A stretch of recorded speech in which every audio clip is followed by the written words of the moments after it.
Oh, shit. Ah. Doink.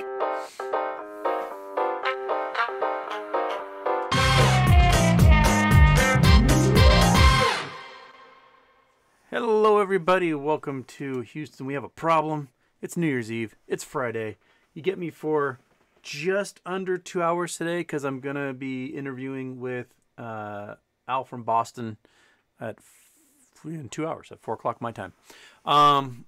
Yeah, and I did a fun interview with Jackson Hunter last night that should be going live today, this weekend, sometime, whenever he posts it. When he does, I'll send everybody a link via the Twitter space. Yeah, so this last day of the year, we are now, the bell is rung, trading day is over. We have not gotten a news release at all about whatever Loopring and GME is doing. They've got a few more hours until the Q4 is over. So we're waiting on that. The meme stocks all got hammered pretty hard, and then it looked like crypto took another little nosedive right at the end there as well. That's where we are. And Monkey Butt is somewhere around the house. She doesn't want to be on camera right now. Yeah, so did I turn off the intro? I did turn off the intro. Hey, look at that. I turned off the intro without even thinking about it. Ha Victory. So, what we talking about? Barf Boo. Houston, Happy New Year. Have any hopes still for metamaterial squeeze? Yes. At midnight, I guess, or by Monday morning, all of those MMTLP shares should start to become Oilco shares. And then we still have a whole bunch of yearly options for Torchlight that then became Metamaterial 1 stock that are available for the yearlies in the third week of January. And sometime around then, I'm expecting an announcement of the sale of the oil fields for this new Oilco venture to a new oil company, and then Oilco stock just becomes another preferred share that will give a cash dividend. That's kind of what things are leaning towards, and that cash dividend might be pretty substantial. There are rumors that the field is selling for somewhere around $4 billion, which is like $10 to $20 per share. That's a pretty decent amount. And, you know, sitting waiting. That's all we're doing. Yeah, okay. Cancel Bubble snuck in. Got some more GME for 148. Nice. Nil 21981. Houston. Lou talks about how the DTCC won't pay, and therefore the numbers for AMC won't go above 1 to 5,000. But always thought it was in the prime brokers had to pay. Well, yeah, the DTCC are part of that sort of chain of responsibility. They do have a quote-unquote insurance policy that they'll be paying out of because those who short sell have to pay in to this pool to, you know, help cover losses to members of the DTCC. But it's not the only thing.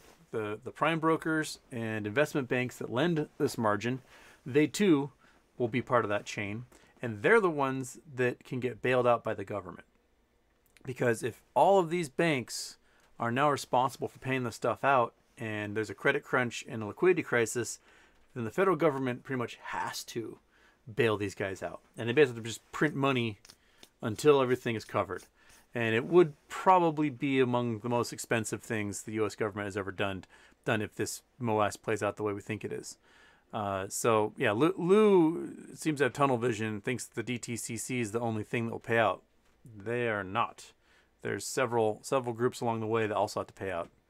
There are actual insurers. Like there are insurance policies people buy for these plays they make.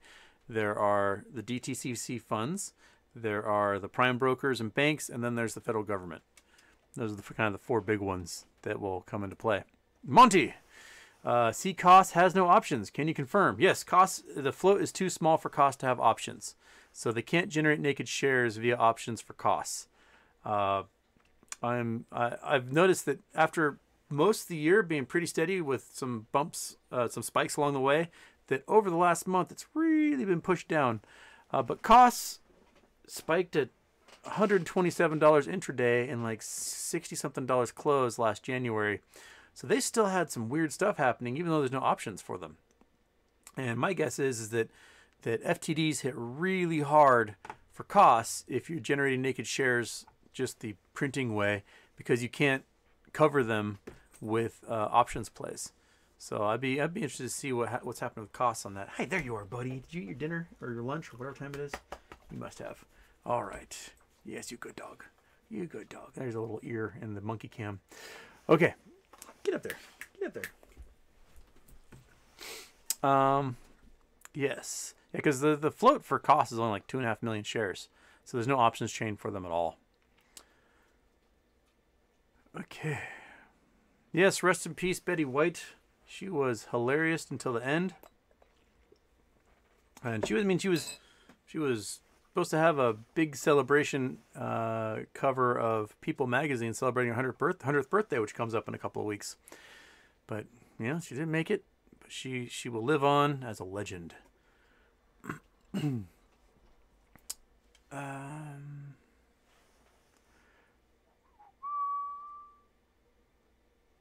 Nil21981. What are your thoughts on the new margin requirements? Well, are we talking about margin requirements specifically for the meme stocks?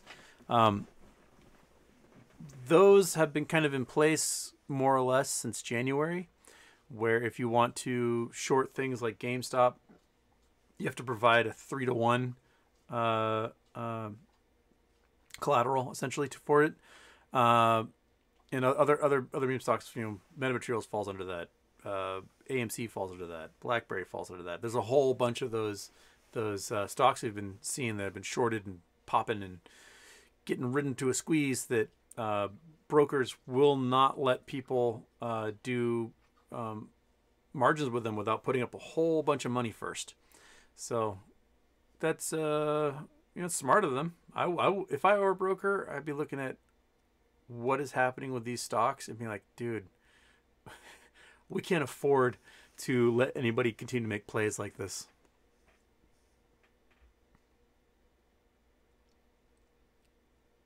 Ooh, super chat here from Chakuseki.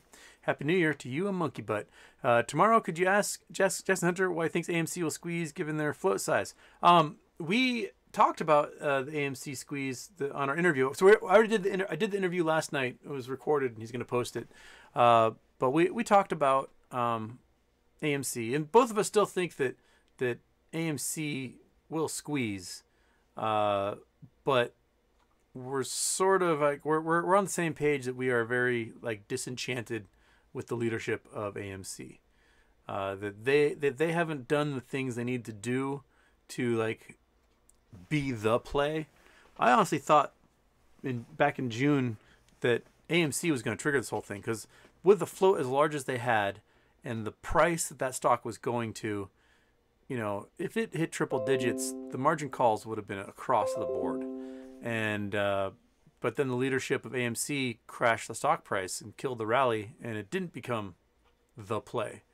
So, you know, that's AMC at $100 would be the equivalent of GameStop at $1,000, and we know that GameStop at $1,000 would just bring everybody down. So they killed it before I had a chance to get there, and it was getting scary for those hedge funds with the way that stock was rallying. So, you know, we talk about that some. Drew Saul. Just saw on Reddit and confirmed with my old inactive account that Robinhood plays unauthorized microtransactions for GME in November. Suspicious. Very suspicious. I'll have to look that up. If you're on Twitter, send me the link and I'll check that out. I would love to see that. Meow meow. 5-minute video. Moon shining. It's a joke. Footage of Kubrick faking moon landings. Look at the comments. People think it's real.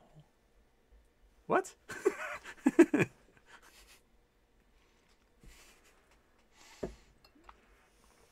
What? People think it's real. I don't know. I don't know what you're talking about, meow meow. But more power to you. Although if you say that to Buzz Aldrin's face, he might punch you to the moon and get there yourself.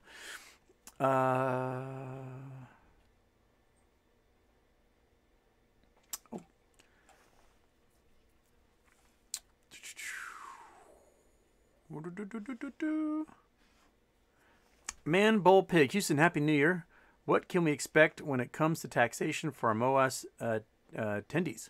We see 60%, 50%. Thank you. The highest they can tax you is 37%, and I think that's on gains over $400,000.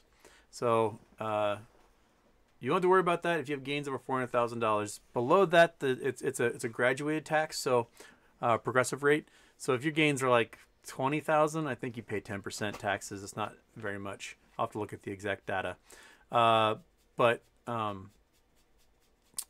that it will depend on how much you get. And if you're in a state that has capital gains taxes, you'll have to pay more. I don't think I have any in Washington I have to worry about.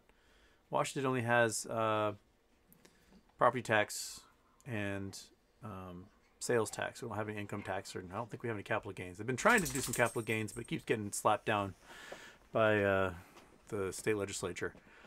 But if you're in like New York, New Jersey, California, I think you will be paying capital gains on whatever trades you're making. So keep that in mind. Meow meow. On YouTube, search Moon Shining. Okay, I'll search Moon Shining and see what you're talking about. But I personally think the moon landing is real because, you know what? I've looked in a telescope at the moon and seen the Lunar Rover. I have done that. And you can too. If you get a big enough telescope, you can look at the Lunar Rover on the surface of the moon. So it's pretty hard to fake that if you're going to like land a rover in 1970 or so and then drive it around. Because you can see, let's see if we can bring up pictures here.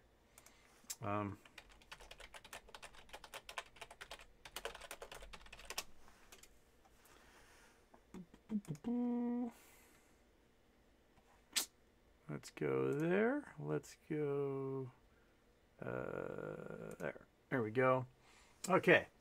So here, these little lines here, I don't know how well you guys can see it, but these are the Lunar Rover tracks. This is where the rover drove around on the moon. And you can see where the landers landed, and that's the Lunar Rover right there. You can actually see it on the surface of the moon. It's pretty crazy. And you can also, if you ever go to Maui, you go up in Haleakala, and some evenings they will take a huge friggin' laser. I'm talking like a 250,000 watt laser, something that could just, you know, cut a hole through the Pentagon or something gigantic. And they take that laser and they fire it off at the moon.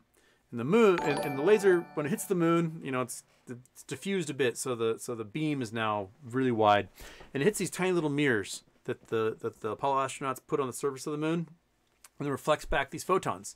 And there's a dish that then collects the photons that come back from the moon, and they time, you know, and they know the speed of light, so they know how many photons should hit the moon, about how many should hit that dish, how many should be reflected back, and then they count, they time the distance between the moon and the Earth, because the moon is slowly getting further and further away by about 1 centimeter or 2 every year. And they can measure the distance from the Earth to the moon with this laser in Haleakala. So, you know, how do you get mirrors placed in a certain position on the moon that can reflect back that laser unless people went to the moon? Man, there's a couple little weird things going on there. Hungry Caveman, just watched the Gist episode with Suzanne Trimbath. Have you thought about trying to get her on your show? Thanks, love your show. I should try to get Suzanne Trimbath on here. She's a really smart lady. Maybe I'll talk to Josh. I'm gonna try and have Josh Hamilton on for my 100th episode. So we're kind of do like a year in review. It should be right as those week 3 options expire. Should be around that time. So we might be seeing some interesting stuff. So I'm gonna have Josh Hamilton on then. I should also talk to him, see how he got Suzanne Trimbath to come on, and see if she'll come on my wee little program. She's as big brain as it gets. Monty, Is also asking, will AMC squeeze before the end of Q1 in 2022, or will this go on for another 6 months? Thoughts? Well, I think it depends a lot upon those options that are coming into play this coming month. So we've got hundreds of thousands of out of the money puts at like 50 cents for AMC, for GME, just crazy numbers of these puts. And it's my belief that these puts were generated as a way of creating naked shares that they could short and to cover FTDs. So with Reg Show has a stipulation that says you can't naked sell unless you locate shares somewhere else. So if you could generate a whole bunch of these naked puts, then you can claim that you've located shares and then sell naked to retail and everyone else. Now, these puts are going to expire unfulfilled, out of the money. We're talking about tens upon tens of millions of shares that are in these puts that are going to expire out of the money. And all of a sudden, the following week, there is no way that these guys will be able to identify any shares to locate for all the FTDs they generated for the last year. And so I think that's going to cause a big old gamma squeeze, especially if we start to see more of the call options go in the money as a result. So if we aren't closing at max pain and we're closing the money on that Friday, then the following week should be pretty gnarly. And I think the cycle we saw last year was that a whole bunch of FTDs got generated from January 27th of January 28th, 27th of last year. And then T35 after that, we had a huge spike in March as those FTDs had to be covered. And then T35 at the end of May, beginning of June, we had a huge spike as well as those FTDs had to be covered. And then, you know, the amount of FTDs that had to be covered after those cycles kind of went down until November. We had another big spike and then down. But the January options, I think, are another animal, and they're trapped in this because there's folks that, you know, a year and a half ago, 2 years ago, bought really long calls that were out of the money then for a penny, that were like $45, $110, that are now all in the money. And until this point, the options folks haven't had to cover any of this. They haven't had to find any shares, and these things are going to expire in the money, and there's going to be a lot of share buying that has to happen. That's my personal belief. So AMC is part of that. There's a bunch of calls that have to go in the money, that are in the money, that have to be covered, and so I think everyone's going to see a big pop again, just like we did last year, as a result of the way these options chains work. So if it doesn't happen, then expect another pop in March, expect another pop in June, and we're going to ride that cycle again. So, but the numbers this time around, because we started in like single-digit dollars last time around.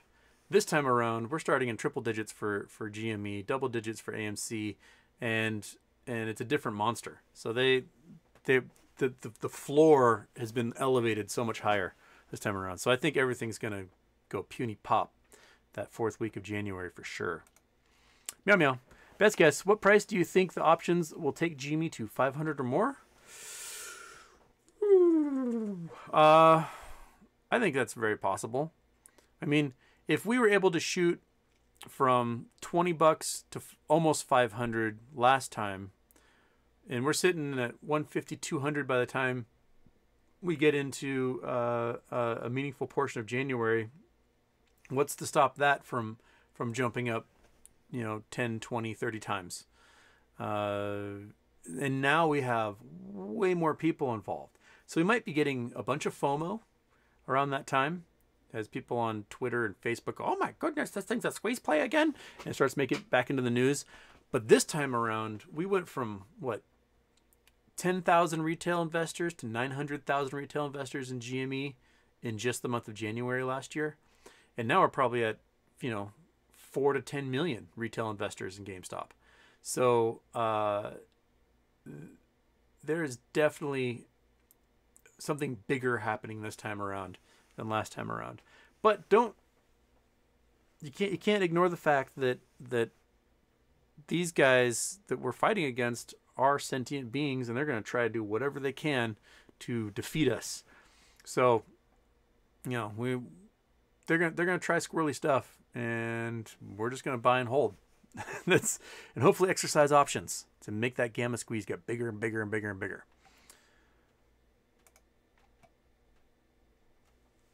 All right.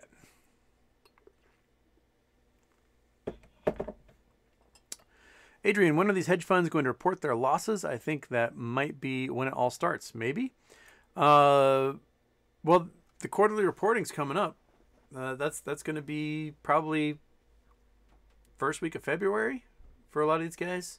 And I'm really curious to see who does write-offs for this Chinese debt and who does like forbearances or deferments, hoping that someday, year or two down the line, that these Chinese real estate companies can start paying off their debts, which is hope springs eternal. It's just kicking the can down the road. These guys don't have any money. We might see some weird stuff come out in quarterly reports or even press releases or announcements that are like trying to soften the blow now. But I'm wondering what gets filed before midnight tonight. We got a few hours for Goldman Sachs or RBC or HSBC or Deutsche Bank or whoever to say, hey, we have $40 billion in losses on these Chinese bonds. Oops. I'm very curious to see who reports what before the end of the quarter here.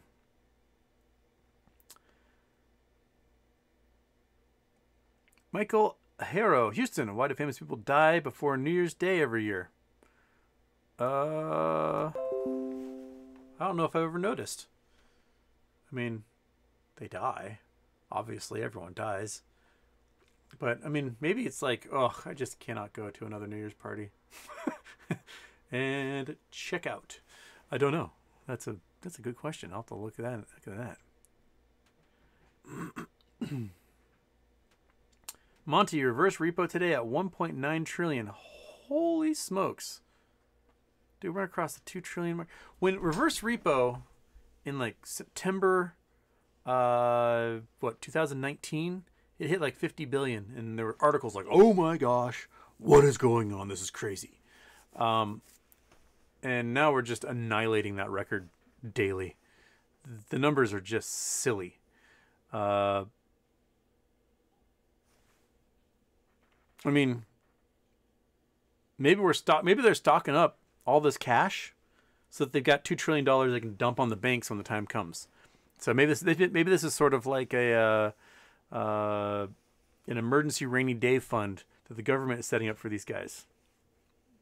That could possibly be it. They know that something squirrely is going to happen, and they want to make sure this cash isn't used, and so they're doing this huge amount of reverse repo, and they've got $1.9 trillion sitting at the Federal Reserve ready to just dump back on the banks when the shit hits the fan. That could possibly be it. Meow meow. Before Smurfette, do you think the Smurfs were listening to lots of Barbra Streisand while drinking Appletinis? The Smurfs are interesting. Like, how did they procreate before Smurfette? Because wasn't Smurfette created by the other Smurfs? If I remember my Smurf canon correctly, I think she was like built by them. So they must have, I don't know, divided cells, cloned themselves like geckos. But if I think about cloning animals, they're all females. Geckos are all female. They clone themselves. Aphids are really weird. If you guys want to read weird stuff, learn about aphids. Aphids, when they're in their little eggs, they're already pregnant with other aphids who are pregnant with other aphids who are pregnant with other aphids. They are cloned all the way down. So an aphid is born already pregnant with her children who already have her grandchildren inside of them. That's weird. So like grandma is already carrying everybody in aphid land. So I'm not sure how the Smurfs do it. They must divide. They must somehow like do cell division like a bacteria or amoeba or something. But yeah, they're probably listening to Barbra Streisand and drinking apple teenies at the same time. All right.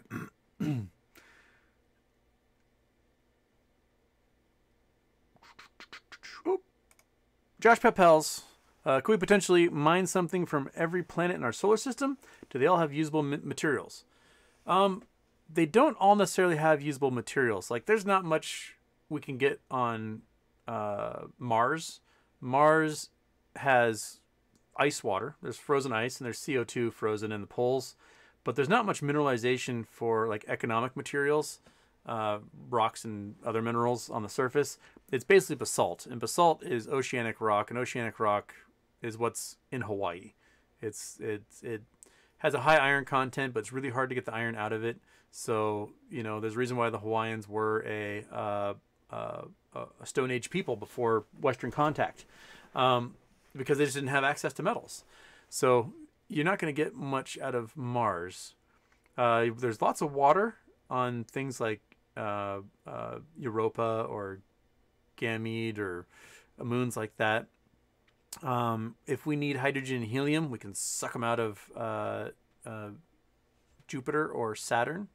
I'm not sure if we have any ships that would survive going through the Roche limit of those two places. Might just get ripped apart. And then it's too hot on Mercury and Venus to do anything. You might be able to, on the night side of Mercury, do something.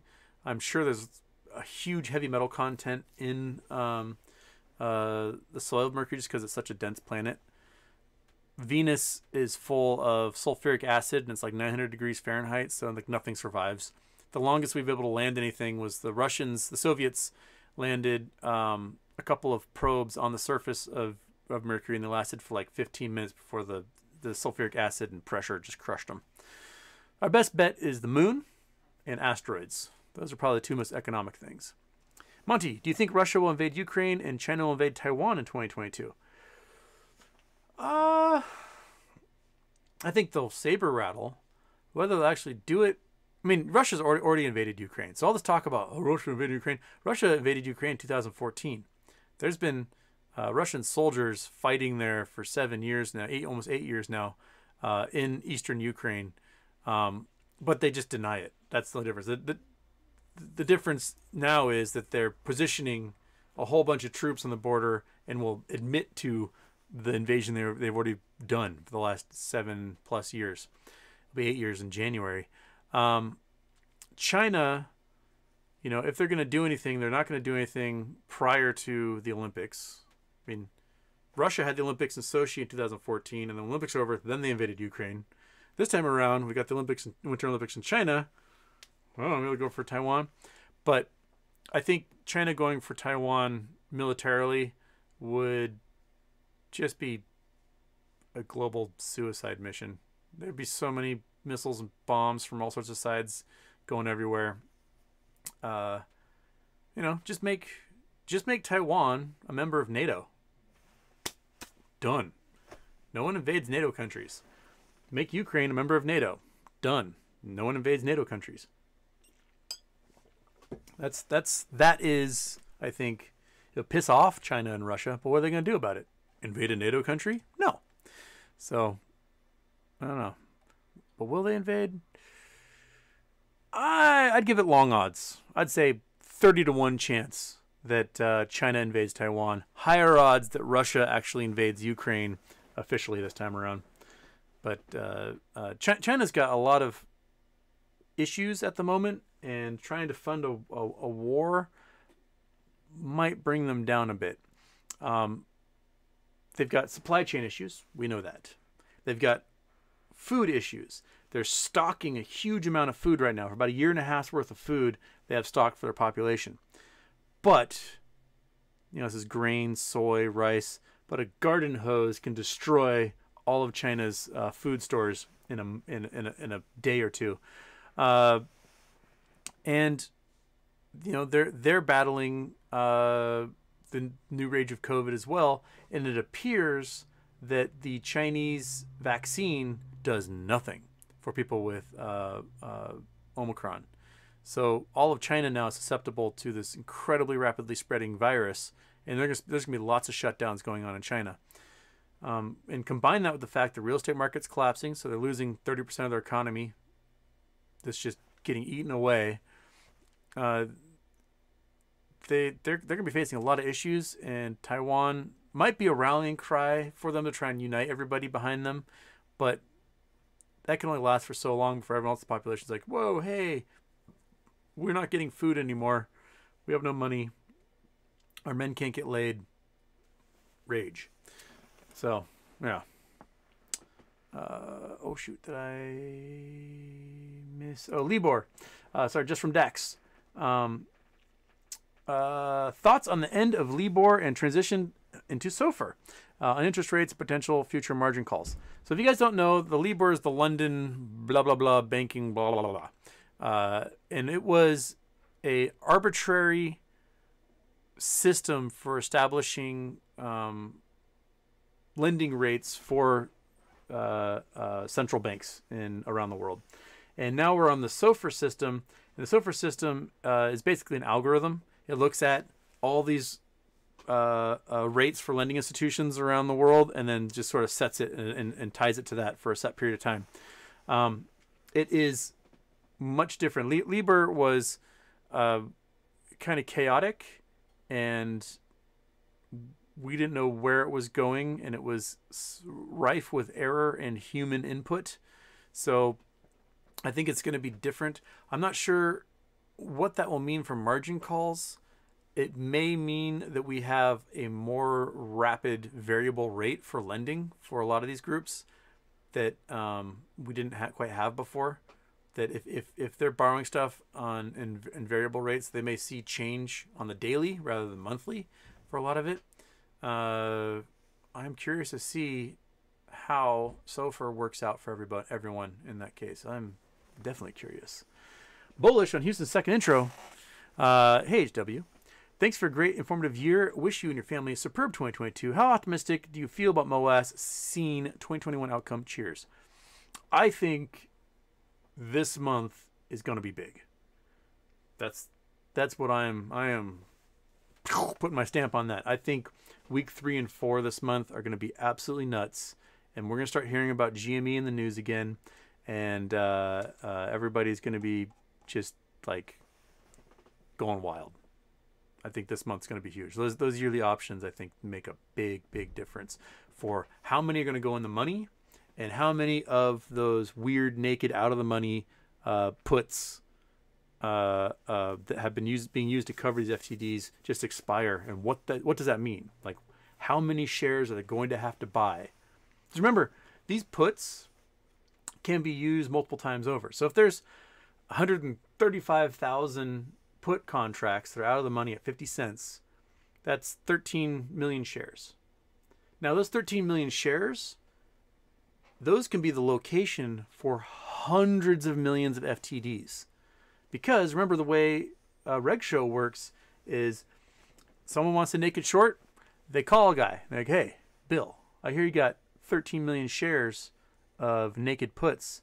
Can I use that as the location for, you know, these naked AMC shares I'm selling, these naked GME shares I'm selling? And Bill goes, all right, whatever.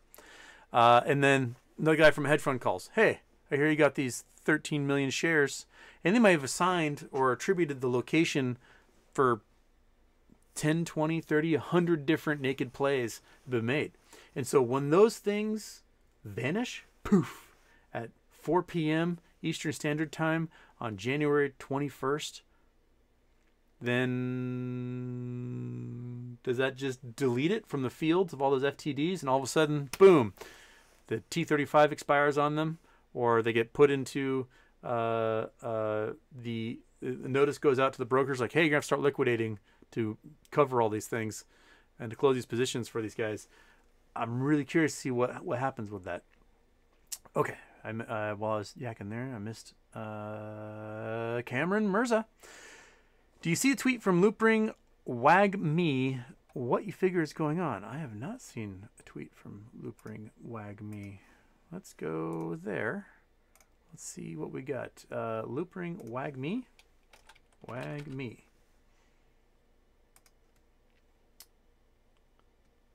Happy New Year. Blah, blah, blah, blah, blah. This is not getting me. Loopring. If I go, maybe if I go away. I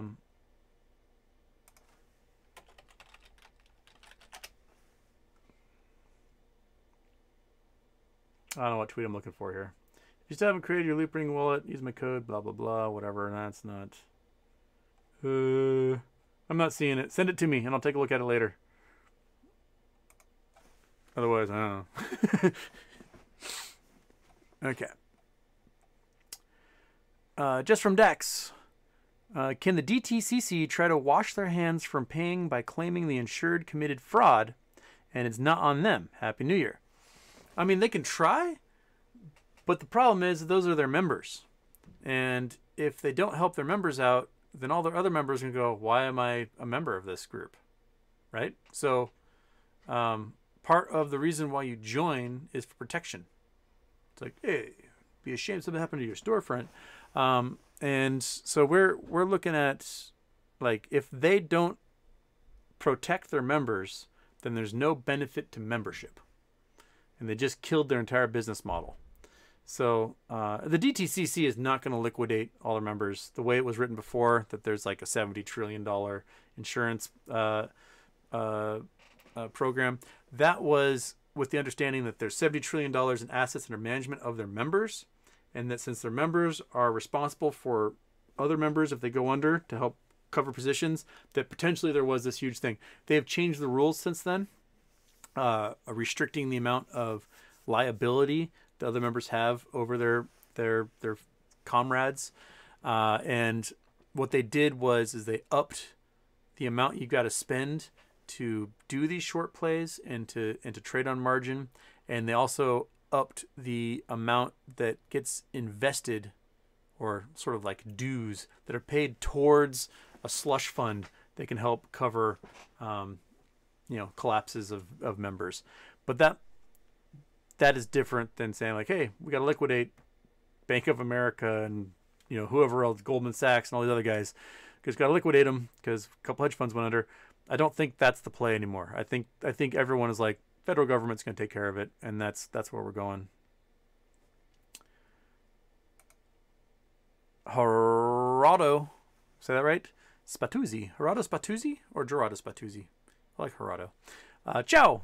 Shouldn't we see big institutional buy on GME shares options, and if FTDs in January are going bananas? Are we seeing big movements so far? I don't know if we're seeing big movements because so much of it is happening in the dark pools. So we have no information as to what, if anything, is happening.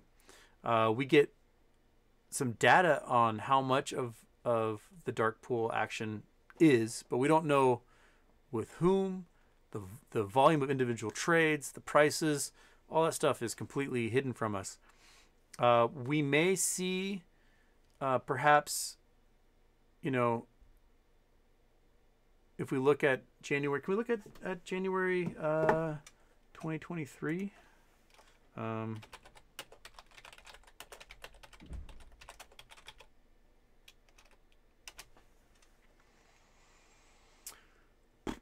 Options chain. How far does the options chain go right now for some of these guys? January 2023. What we got? Okay. Open interest. So these are calls. There's quite a few that are 2023 there in there. Hundreds and thousands for some of them. That's at 950. There's 8,000 of them at 950 for January 2023. Puts. Okay, we've got puts at really low numbers and significant numbers. So January 2023, we've got 25,000 at $2. I wouldn't doubt if we see that following week, fourth week of January, that this number might skyrocket, so that they can generate and cover those FTDs somehow. We might start to see these numbers start to spike after whatever happens this coming month. What about AMC?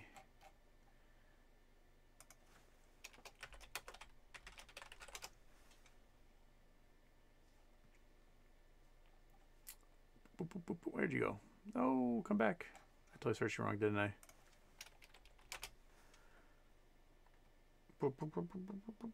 Options. There we go. Let's go to January 2023, see what these yearlies are like. And decent numbers for AMC already for the Januaries next year.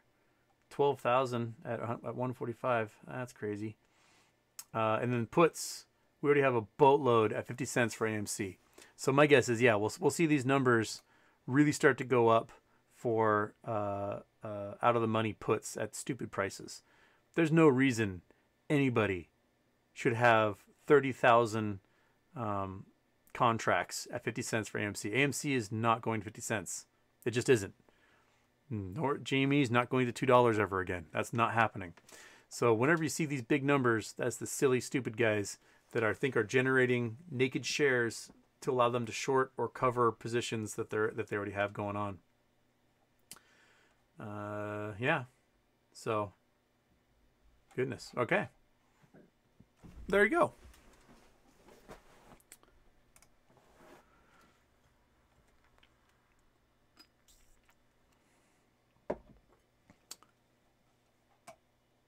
Oh, camera Mercer, I meant Byron Loopring Wagme. We're all going to make it. Happy New Year. Byron Loopring. Okay, let me look at that guy. Let's go back to Brunk. Byron Loopring. Byron Loopring. There we go. Is that who I'm looking for?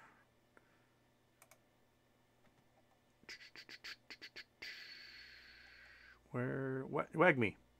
Here's 2022. Oh, whoops! I forgot to bring it up here. So he just writes Wagme. Here's 2022. I did not see that. But yeah. Wagme is an acronym for "We're all going to make it." Okay. All right. I'm gonna have to go through this sucker and see exactly what that all means. But everyone seems bullish on it, so let's. I will follow that trend. Okay, man, you guys have sent me a lot of good things to investigate so far on this Friday.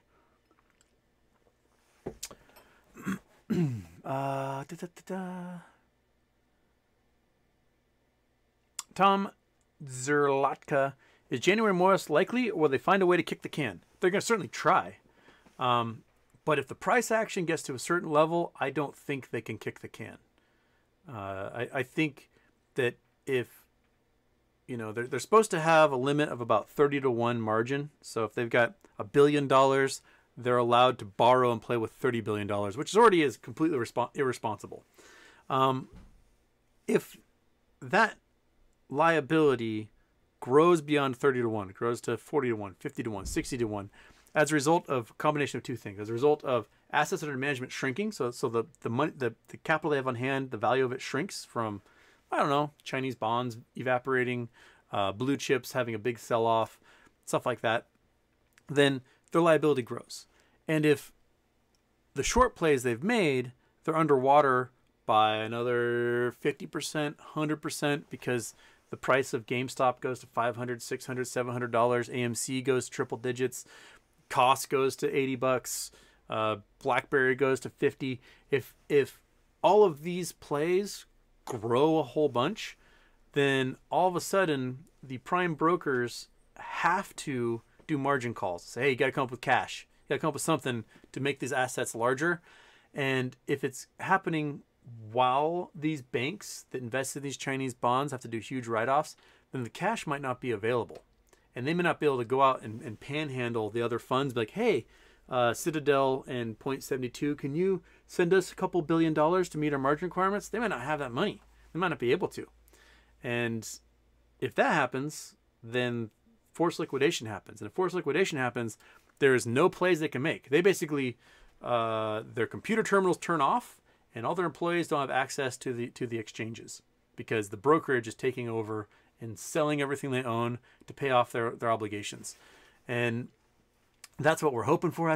That's the piece de resistance we're hoping for. But, you know, they will try their darndest to avoid that. And my guess is the big way they'll try to avoid that is gigantic sell-offs of crypto. Because crypto is not recorded as an asset for these hedge funds, but they got a bunch of money invested in it. So if they dump and crash the crypto market and get billions and billions and billions of dollars in fiat currency, they can then take that cash and dump it into their assets under management that's recorded by the prime brokers, and that might be the way that they meet those margin requirements. So I think crypto is largely going to be the canary in the coal mine for when MOAS is going to happen. Like if Bitcoin just drops 50% overnight, then it's on, baby. They're dumping. And we know over the last year that for the most part, the top 20 or so cryptos, they trade almost the exact same pattern every single day. Might have one weird one that gets pumped in a reverse direction, but for the most part, they all have graphs that just follow each other, much like AMC and GME graphs follow each other. So, yeah, can they kick the can? Perhaps. Will they try? Certainly. But keep your eye on that crypto market, and if it starts to just hemorrhage again, there you go.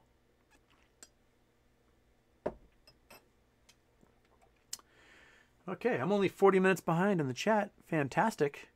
Man, you guys really know how to get me behind here.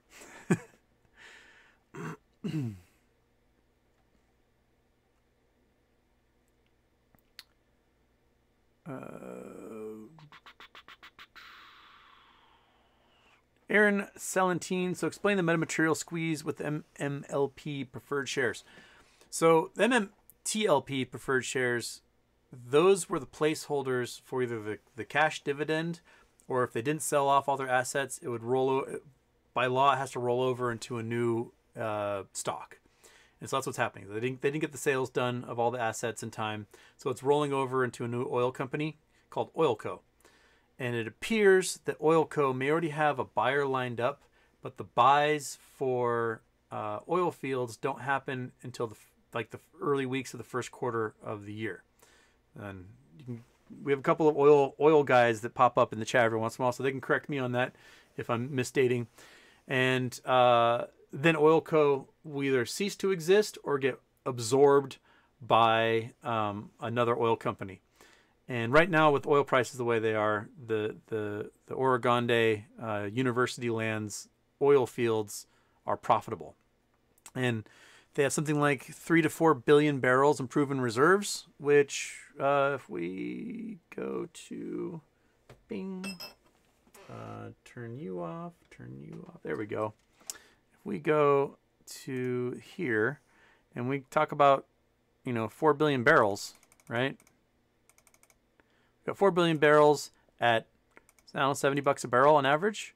So that's $280 billion in oil that's available in that oil field. That does not count natural gas or any other hydrocarbons or things that can be mined there. So we got $280 billion in oil. And it's going to cost money to get that out because it's about $50 a barrel to get that oil out. So, we multiply that sucker by like 0.7 or so. And we got 196 billion in costs. So there's 50 plus billion in profit to be made off of that oil field. And so you subtract the, let's say that they're selling it for $1 a barrel for the rights to this thing. So we subtract the 4 billion and the cost, oops, I should have added 4 billion. So anyway, the cost is going to be about 200 billion. The profit's about 50 billion. And there's money to be made off that oil field. That's a lot of barrels of oil. So the way the squeeze play works is that the Torchlight shares, so Torchlight was an oil company that got hit really, really hard when the economy dipped at the beginning of the COVID recession. And people weren't driving, oil prices crashed, and these are oil fields where oil has to be at $50 or more a barrel for them to make any profit, and oil is trading at $20 a barrel. So they were losing money like crazy, so they got just attacked by the short hedge funds. And the short hedge funds shorted them down to 21 cents a share at one point, and they were facing being delisted by the NASDAQ. And so Metamaterial had just recently launched in March of 2020, right before the economy collapsed, with their main product, which was these glasses that block laser light for pilots so they don't get dazzled by little kids. And all of a sudden people weren't flying anymore. And so the economy collapsed, and like the next day, Metamaterial had their IPO on the Canadian exchange. And so their stock price went. And so CEO George, being a wheeler and dealer, he was like, how can I, polish this turd? And he went out and he found Torchlight. He's like, hey, you guys are about to be delisted. Let's use you as a SPAC and let's merge. And we will get Metamaterials listed on the NASDAQ, which is what I want, because that's the big exchange for tech startups. And Torchlight was like, hey, we're about to be obliterated out of existence. Let's do this thing. So they merged. And their merger agreement was signed, I don't know, maybe around Christmas last year? Sometime around this time last year. And, they had to iron out the details, and 6 months later is when they finally merged the stock. And part of the agreement was that Torchlight shares would have a reverse split and become Metamaterial shares. And that Torchlight would sell off all their assets, and those holding Torchlight shares would receive a preferred share that would be a placeholder for the cash dividend that would be a result of them selling off their assets. Now, in the time since between they agreed on that merger, when the merger happened, and now, oil prices have gone bonkers. They've tripled in price, and now all those oil fields that would have been losing money back when they agreed to this merger are profitable and can make someone a killer amount of cash. So the idea was that all these Torchlight shareholders were going to get like $1 a share when they sell off the oil fields. Now it looks like they might get 10, 20 bucks a share when the oil fields sell. But because of the way the law is written, these preferred shares can't exist as preferred shares past Q4, and they have to roll over into shares in an actual company.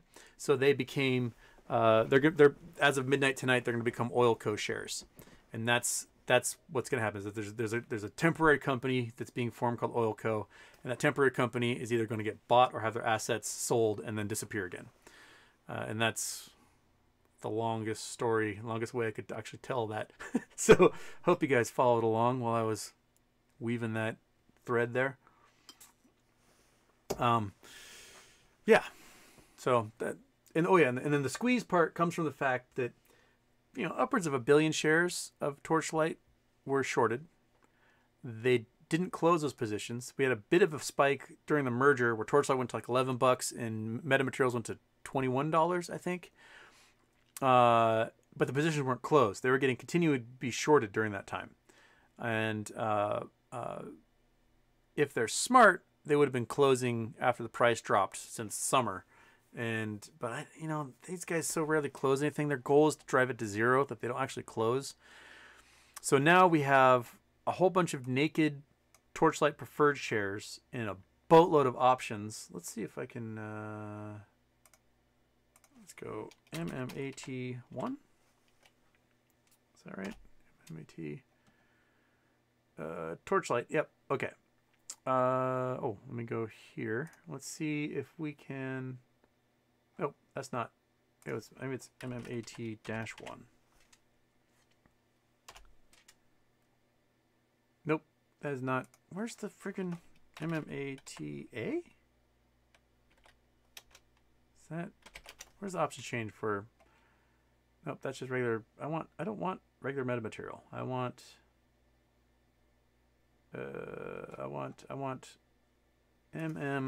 MMAT1 options, January 2022.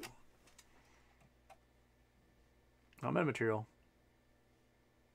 Okay.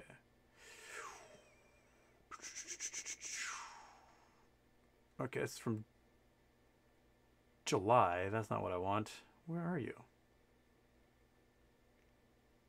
All right, if someone can find the options change for the metamaterial 1, which is what Torchlight became, I would love to see. I can't find it. I'm incompetent. I'd love to see what you come up with for that. See what those numbers are, because every single one of those are naked. They don't exist because the stock doesn't exist anymore. So the only way they can cover is by buying metamaterial itself, because that's what metamaterial became. So yeah.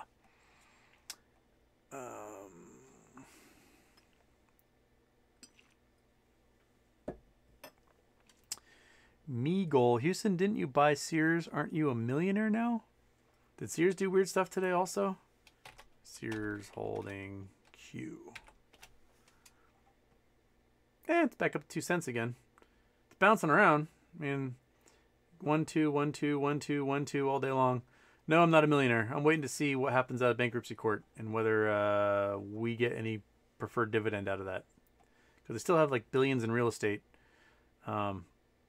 And only less than 80 million to pay off on their thing. So I'm not a millionaire yet off of that.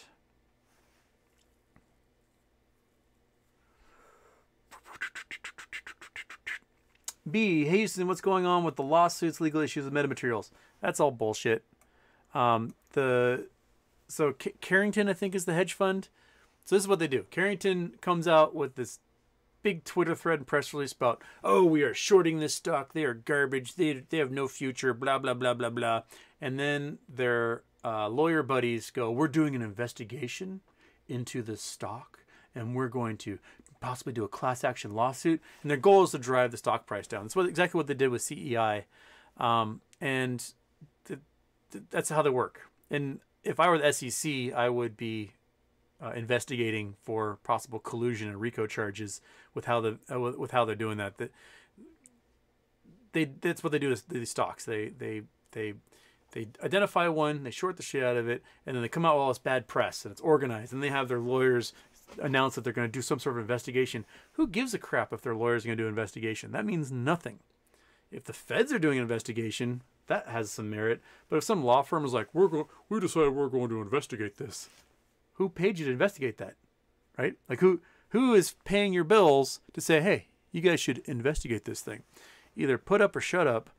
And the legal issues, I think, are going to come from those that shorted these companies, not for the company that got shorted. So it's all PR. It's all these guys trying to destroy the company because they're anatomy of a short attack. That's exactly what the anatomy of a short attack article is about. Is that you come out with a PR blitz to hammer this company to get people to shake loose, but we are in buy and hold territory now. Buy and hold territory does not shake loose from these companies, and so we're not falling for it anymore. Jim Cramer can talk all he wants, badmouth all the companies he wants, and then what he does is he pumps other companies so that people become bag holders for him, and it's not working anymore. It's not working anymore. Danny B, have you ever looked into the short squeeze that happened with natural gas DGAZF back in August 2020? I have not. DGAZF.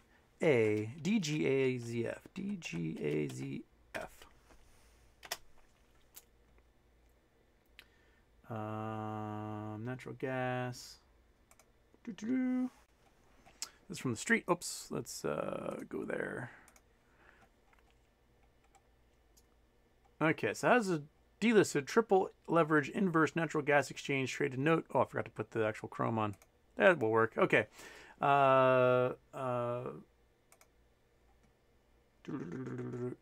Okay. Over-the-counter version of now delisted velocity shares daily 3 times natural gas ETN degas. So this is like a weird security amalgamation. All right. Looks like they've got short to shit. Trading ridiculous premiums. Huh. Okay. All right.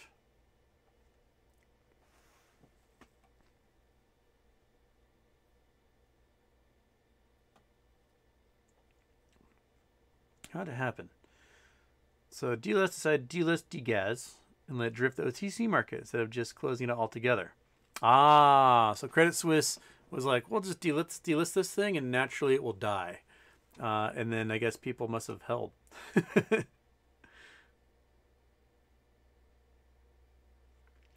So DGAS started trading like a rare coin. There's only a handful available in the world, and collectors had to pay a crazy premium.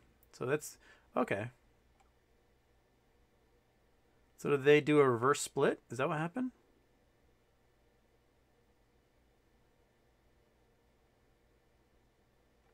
Huh. So it just became a rarity as a result. That's how it squeezed. Interesting. All right. No, that was the first time I read about those guys. But that's wild. That is wild. Deck P. Gotta go. Getting late here. Your shows became my happy place in 2021. So happy. New Year's. Thanks for all the fish. Thank you, Deck P. Thank you, everybody. Thank everybody for joining me. This has been like the weirdest transition career-wise I've ever had in my entire life. And it's been fun. Like, I love being able to come in here a few days a week and just, I don't know, interact with you folks. It's been a real blast, and I enjoy it so much. Thank you. Thank you for making this possible. And for wherever Monkey Butt went. Monkey Butt, where are you? Buddy? Maybe a roommate let her outside. She's not freezing to death out there. But, yeah, thanks, you guys. Thank you so much. This has been the coolest year ever. Oh, you were hiding in his room, huh? Oh. Yeah, she was hanging out with my roommate. Yeah, were you? Were you locked in there? Okay. Locked in. All right, Cameron Mirza. Let's click on the like button, and don't forget tomorrow 5 p.m. interview with Jackson Hunter. Oh, is it posting 5 p.m. tomorrow? I didn't know what time. Yes, click that like button. And my interview with Jackson Hunter. I'm also doing one this evening with Al from Boston. So yeah, that's happening. So we're getting out there before the year closes. We're gonna try and squeeze in as many as we can. Yeah, and then let's see here. I got basically a week of shows next week, and then I'm traveling. So I might be able to do. I'll be doing like a Monday the 10th show, and then I fly out Tuesday the 11th.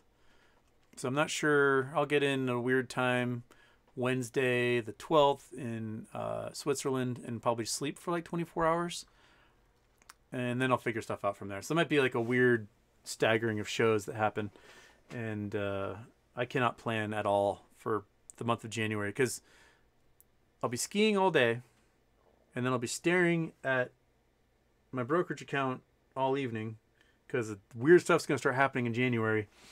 And then I'm going to try and do shows with you guys on my tiny little laptop. So I won't have the multi-screen array.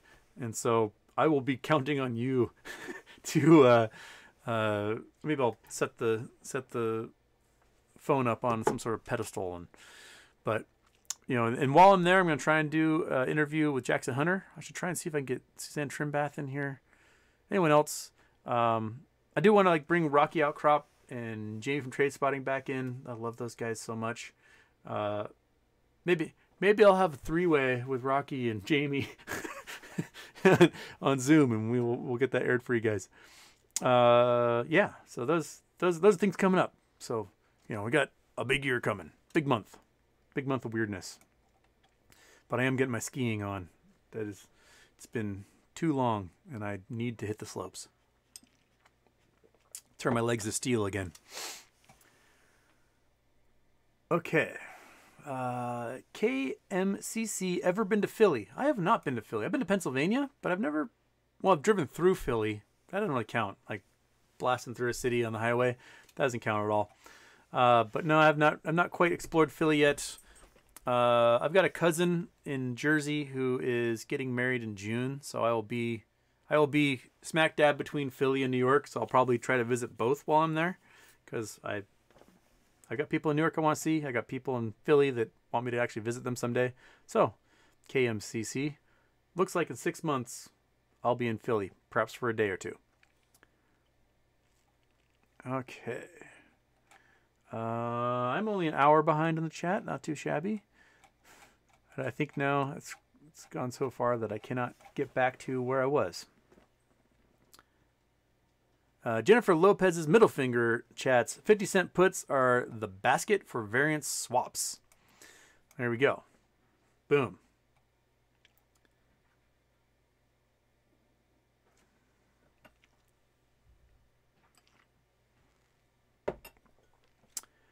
Jennifer Lopez's middle finger says AMC squeeze will be in June. Yeah. I'm sure there's going to be lots of FTDs as a result of those things expiring. So we will see weirdness that comes up as a result of that. Come on. Get there. Come on. All right. Okay. We're getting to, because I get so far in the chat, I'm now reading repeat questions about Matt and Lou about the DTCC.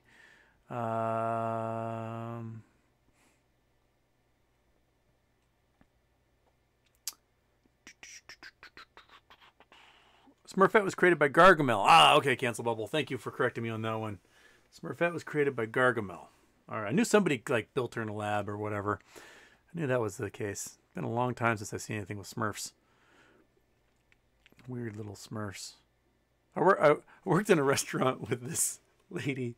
She barely spoke any English.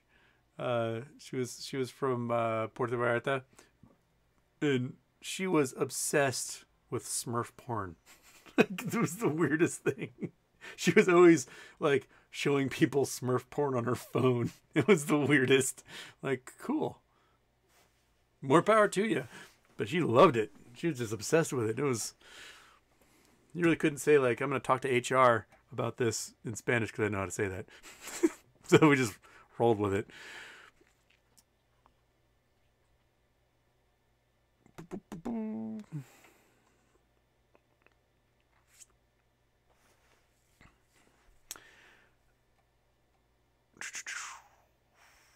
Jonathan K, 2022, the year you're going to try that Hot Pocket. Oh, I keep forgetting I got the Hot Pocket in the freezer. I wonder if I should have a Hot Pocket for midnight my time. What do you think, Monkey? Would that be a way of ringing the new year? Is give myself a Hot Pocket and then have the runs tomorrow? That's not, she's not paying attention to me. She doesn't care. Yeah, the Hot Pocket. It's like buried in the freezer. I keep forgetting about it. Maybe I'm gonna write down on the notepad.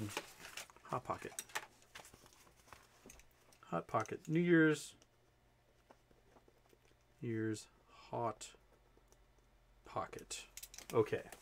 New Year's Hot Pocket. I'm going to try to remember that at some point tonight because I'm having a wonderful New Year's party with just my dog. And, I don't know, watch an action movie on Netflix or something. Chakuseki. Well, Gascan Maxwell. However you say her name. Ghislaine Maxwell, errata all the other rapists in the Epstein cabal. Well, I think it comes down to sentencing. That if the prosecutor's like, hey, we're going to get this judge to put you away for 100 years. But, we could knock it down to 5 if you give up a bunch of names. It depends upon if they're willing to do that or if those prosecutors are perhaps protecting the worst of the worst, and they're like, okay, we're just gonna put this lady away for 100 years, and we'll forget about her. We'll lock her away at Supermax and never hear from her again, and I'll protect all the other bad people. I'm sure we'll see by the time sentencing rolls around which way they're going. And inspect the deck. My entire family is vax boosted. We all have COVID. That seems to be what's happening with Omicron. Is that Omicron does not care if you're vaccinated, you're gonna get it. But I think the level of sickness you get will depend upon if you're vaccinated or not. It seems to be the way it's rolling right now. I have a friend who's really, really ill. She got COVID March or April of 2020. She's a nurse. And got vaccinated when it became available. Got boosted when it became available. And she's got COVID again, and she is not doing well. The first infection of COVID was bad, and it ravaged her system. And I think her body just cannot get sick anymore. So just try not to get sick, man. Just if you can, avoid people, wear masks, avoid them. I know I'm saying that, but I'm going to be going on an airplane in 2 weeks, and I'm an idiot. But I say that now, but I'm putting on N95, and I am not taking that sucker off to drink water, to eat food. I will starve myself for the next, I'll fast for 20 hours before I get somewhere and take my mask off.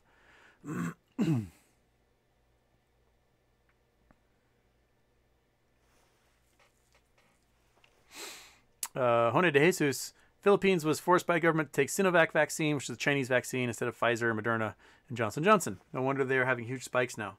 Well, Johnson & Johnson, I don't think, is working well protecting against this either. I think we just got to the point where the mutations started to outstrip and outpace the efficacy of the vaccines. So we're just, that's what everyone's saying. Like, I think the two biggest problems we had was, one, people refusing to get vaccinated, and two, really greedy pharmaceutical companies not getting the vaccine to developing nations. And this, the last two big cases came out of, developing nations. And when you got large populations that get infected, you got lots of replication going on in the virus. Then you get higher and higher odds of mutations forming, and then the odds of mutations being beneficial as a gain of function or anything in the virus, then they're going to take off. And if it makes the virus more infectious, if it makes the virus last longer in the air or in the sunshine, those things are going to outperform and outcompete the previous variants that are there, which is why we're seeing this sucker just take off compared to Delta. Delta was, 10 times more infectious than Alpha, and this is 5 to 10 times more infectious than Delta. So now we're at 50 to 100 times more infectious than the variants we were dealing with a year ago. That is crazy. So, yeah, I think we may all just get this one, and that'll be that, I guess. Okay.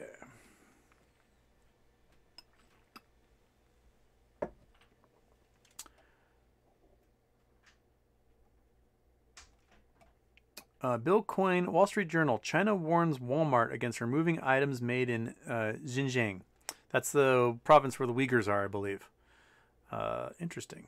So, what's China going to do to Walmart? Walmart's like their biggest customer on the planet. Yeah, I just see this battle. Walmart, I just go, well, we just won't buy any of your products. We'll go back to Made in America. I don't know. Be interesting to see.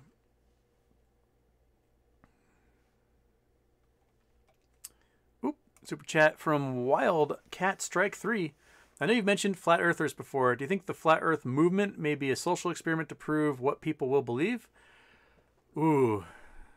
I think some of the top people in the flat earth movement are trolls.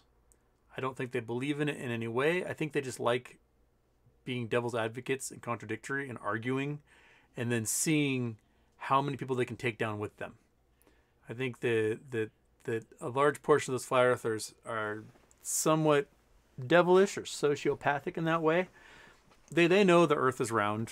They fully know it, but they're saying it's flat anyway and using every trick in the rhetoric book they can to confuse people who are easily confused. It's kind of like the hosts on Fox News Channel talking about anti-vax stuff when all of them are vaccinated.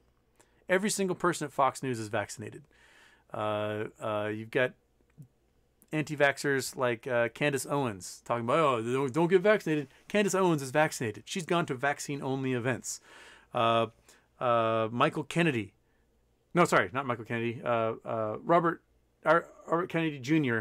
is anti-vax, and yet he and his wife had a holiday party that required everyone to be vaccinated. So there's a lot of these folks that realize that there's money to be made off of these populations of others that will follow them. And I think that they're cynical and sociopathic enough that they know which side of their bread is buttered, and they're going to preserve themselves, and they're going to make a bunch of money off other people in the process. I mean, just look at mega churches. Mega churches are the most cynical, amazing cons there are. These folks have hundreds of millions of dollars in assets that they control as the minister of this church, and they've got G5s and mansions, and they're doing it all tax-free, and it's brilliant. It's absolutely brilliant. If you can make your money that way and your conscience allows you to do it, more power to you. But then you get people like that Daniel guy arguing with me on Twitter last weekend about flat Earth, and you just realize that they're a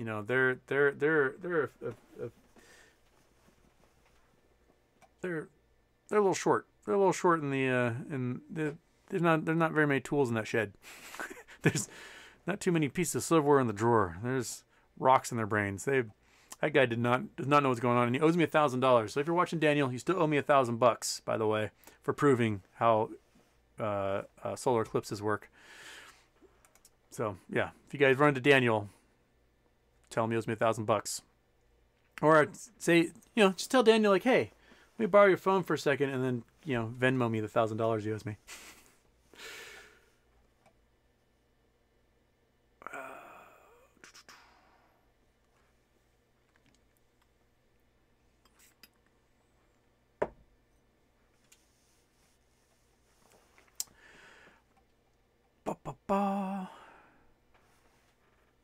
Everton and Lacerda, Houston are going to buy some calls for February.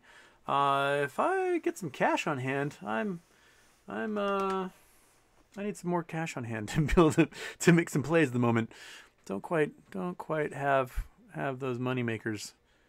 I got hosed on my November calls, and then that was my fun money for a while. And then I had to pay for Christmas stuff, and yep. So that's the way it is. Okay. Phil C. with Girk's Theory, the option chain, LRC, and Metzler's lined up in January. If they don't come to fruition, do you see people doing a mass exodus? No. I mean, the price is going to go weird no matter what in January, and I think that will just steal everyone's resolve. That if it doesn't go weird into squeeze territory, we're talking like thousands of dollars a share, then people are like, all right, well, let's hold some more. Again, like the folks on this play have nothing to lose. We're already poor. We're already middle class, lower middle class, paycheck to paycheck.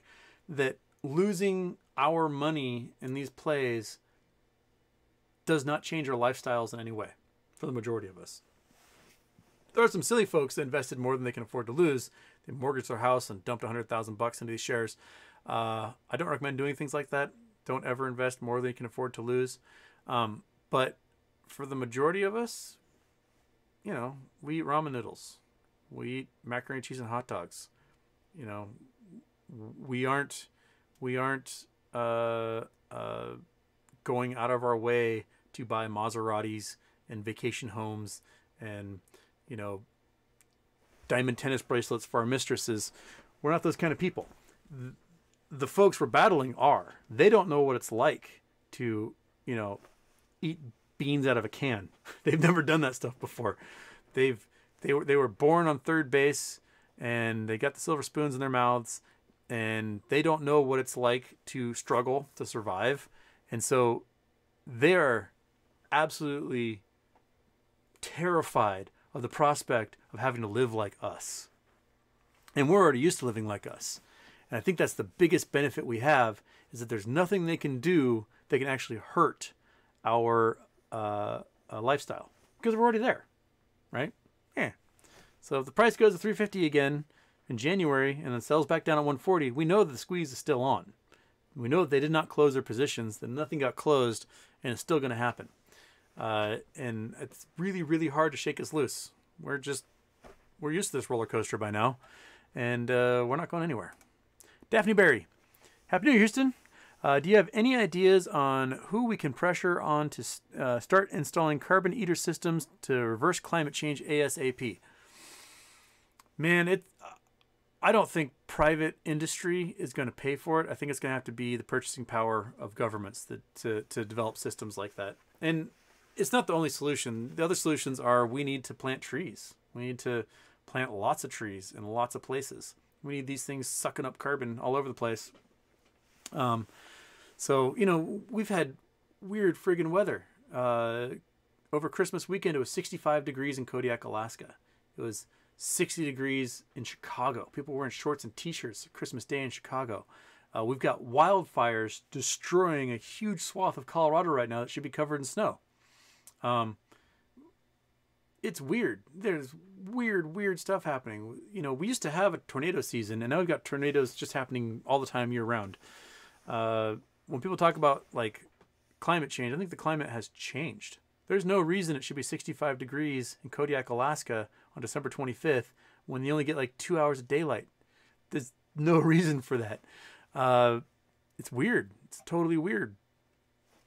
I don't we need to start doing something, or else we're going to start to see runaway ocean levels rise. And if that happens, and we think we have got supply shortages, supply chain problems now, just wait until ships can't dock at ports because the ports don't exist. That is going to be when we're really, really screwed. So yeah, you're gonna want to make some gardens in your yard. I hate gardening, but you know, if I gotta grow my own food, well, that's when I'll do it, I guess. Wildcat Strike 3. I was lucky enough to see 2017 total solar eclipse from the foothills of Casper Mountains. Do you know of any good spots for 2024? 2024 is coming onshore near Veracruz, Mexico, going up through Texas, up through, I think, Illinois, and into Canada, I believe. It's going to be a longer eclipse. This one's going to be around 6 minutes or so, where the last one was 2. I've not thought about... I led a big expedition into the Oregon Outback for me and 100 close friends, and it was the most fun I had in 2017. I got us a spot on BLM land right on the John Day River. It was like 90 degrees during the day. We just played in the river all day for 5 days, did the eclipse, played in the river for another day, and then everyone went home. It was so much fun. I brought hundreds of burgers, and we just grilled every night and partied, and it was the most fun I had in 2017. I want to try and figure out something similar. The problem is that this is not passing through any federal lands where you can camp for free like you can on BLM. It's going through Mexico, it's going through Texas, it's going through a lot of private land, and people are probably going to charge a fortune. The folks that didn't know that you can camp on federal land for free were paying $500 a night for a tent spot for the eclipse in some of these little towns. So, I don't know. Maybe I'll try to sneak onto some ranch in Texas without them shooting me and camp out in the canyon somewhere. I don't know. Try and see the eclipse. But it's a blast. Maybe rent a house near Veracruz. That might be fun. Book now. Maybe then, book early. And then we won't know what dates it's happening, and they won't realize, oh, crap. But, yeah, so there's cool maps. Let's see here. 2024 Eclipse Path. Scene. Okay. So, this is the path through the U.S. I want to see through here we go. So, make you big. Get big. So as it goes through Texas, so the center areas we're gonna get the total eclipse, and then you're gonna get partial eclipses off to the sides. So it's gonna go through Texas, gonna go through Arkansas, a little bit of Missouri, into Illinois, Indiana, Ohio. It's going right through Bloomington in Indiana. Right, right through Cleveland. Like Cleveland is going to be almost smack dab in the center there. So if you're in Cleveland, you're already in a good spot. Buffalo, right through Buffalo. Right through Watertown, and into Quebec. Looks like. No, that's Ontario. Sorry, Ontario, Maine. And then into, what was it, Labrador? Nova Scotia? Yeah, and then out to sea from there. This is our path. So it enters in southern Mexico here, goes through the middle of Mexico, and then up through the U.S., and eventually out to, is that Labrador? Is that one Labrador? That one's Labrador. And Quebec. So, yeah. April 8th, 2024. Got a couple of years to figure it out. So this is the time periods. So it's going to be early in the afternoon in Mexico, and late afternoon when it gets through like Vermont and everything. All right. Cool. Cool drool. We're going to get longer periods up north. So it'll be 3 minutes in Texas, 3 minutes and change up north. Not bad. Not too shabby. All right. For those who don't know how it works, you know, the moon passes in front of the sun, and for a certain spot on the Earth, a circular shadow gets projected, and the Earth rotates underneath that shadow. And so that's how the eclipse moves, is that the Earth is rotating and the eclipse is moving on the surface of the Earth. So the entire Earth is not blacked out. Only the regions along that map get blacked out. All right, talking some science. And I'm only an hour behind in the chat, so we are still way behind. And, oh, Josh Walker's got some points for me, so some coordinates. Let's do a coordinate. Why not? It's Friday. We can do some coordinates. How long will this be recognizable? Let's see here. 43 north, 100 west. We're going, what, Montana? No. Montana's a little further north. South Dakota? Are you taking... Oh, I know, I think I know where you're taking me. I think I know. Scene. Google Earth. I think you're taking me to some faces. Aren't you? You're taking me to faces, Josh Walker.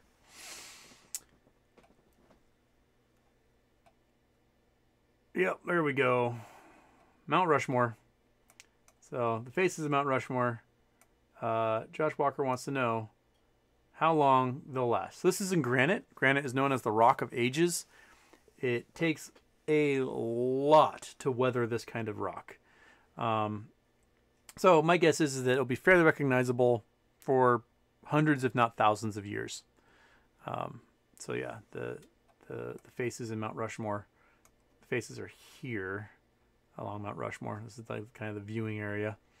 But yeah, it takes a lot to granite's very hard. Granite has a hardness of 7 and change, which puts it in the quartz region. So wind, rain, it takes a lot to erode that stuff. Most of the erosion that you see up here is a result of glaciation and the result of sheeting, which can happen if you get lots of little cracks, perhaps from glaciers. Water gets inside, and when water freezes, it's one of the few solids that expands when it freezes, and it will crack and pop and make the cracks deeper. And so if you don't have any exposed cracks on the smooth surfaces of the faces of Mount Rushmore, then it's hard for the water to get inside and to do that stuff. It will take a long time during the freezing and thawing for those cracks to appear. And then you can also get problems where you'll get the cracks will start to go underneath certain sheets, and in the sunshine, in the summertime, granite will warm on the surface and will expand and as it expands, it will arc and it will pop off huge sheets. And so you can actually see really cool videos. If you go on YouTube, you can see the granite sheets in like Yosemite cracking and popping off. There was a big one that happened a couple years ago that killed some climbers, where a huge piece the size of like a city bus fell and just crushed them. That popped off in the sunshine. That's kind of the big ways that granite erodes. But if you don't have those cracks available, it's hard for the water to do that stuff. So these guys will last a while until maybe the next glaciation.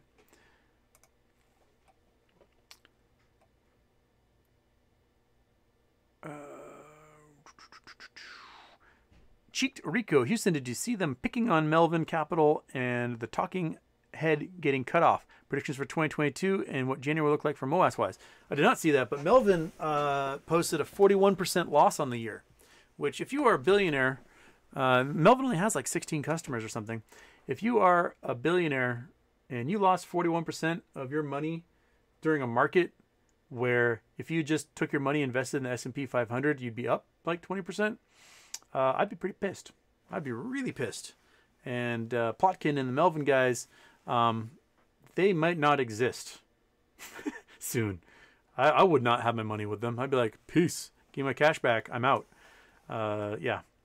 41% losses is really terrible. And my guess is actually probably larger than that, because they're probably covering a lot of their positions to only have that 41%. They're doing little smoke and mirrors. I bet it's more than that.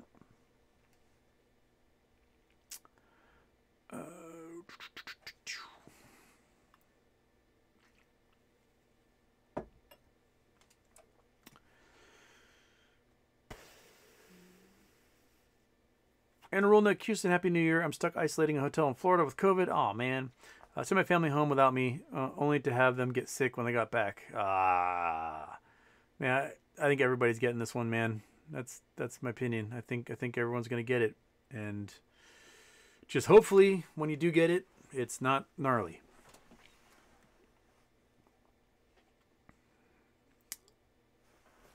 Okay. Carriesdale. Thank you. That's not Carrington. Carriesdale. That's the name of that firm. Thank you, J. Corinth Cobb, for correcting me. Not Carrington. Carriesdale. Carriesdale. What? I need to get that name stuck in my head. Okay. Buy a Texas ranch after Moas from Danny B. That's actually brilliant. We can have a Moas eclipse party on my giant Texas ranch. That works for me. That work for everybody else? Perfect. Come camping. Come camping on my ranch I don't have yet.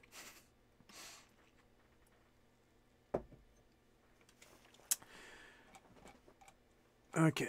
Oh, okay. I'm skipping some of these chats here because I just can't get to them all. So we're gonna try to get to a little more timely, so that I'm only, you know, half an hour behind the chat.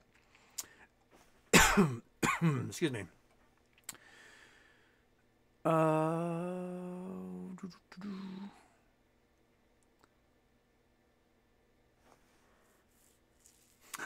Topical TV. I'd like to mail a box of cat poo to your stalker.